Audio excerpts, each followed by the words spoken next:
জিয়াগঞ্জ শহরে এলেন রাজ্যপাল সিভি আনন্দ বোস। বিশ্ববিখ্যাত সঙ্গীত শিল্পী অরিজিৎ সিংয়ের মা অদিতি সিংয়ের নামাঙ্কিত অদিতি সুর সাধনালয় নামক এক সঙ্গীত স্কুলের মিউজিক অ্যান্ড থিয়েটার ওয়ার্কশপের আনুষ্ঠানিক মঞ্চের আমন্ত্রণেই ওনার এই আগমন বলে জানা যায়।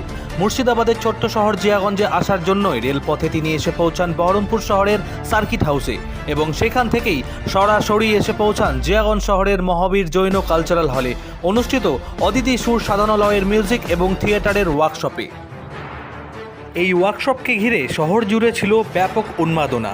অরিজিৎ সিংয়ের পাশে দাঁড়িয়ে আবেগে ভেসে যান রাজ্যপাল। তিনি জানান অগণিত অনুগামীর মধ্যে তিনিও একজন। সেখানেই কচিকাচাদের নিয়ে ওয়ার্কশপের ওপর ছোট্ট বক্তব্যও রাখেন তিনি। কি বললেন রাজ্যপাল সিভি আনন্দ বোস, আসুন শুনে নেব তার মুখেই।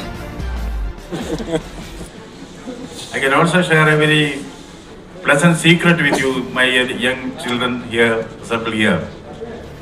You know, as governor, I have attended many meetings, many programs, many functions. But this is the most graceful and most dignified function I have attended to credit close to the children here. I am very happy about that.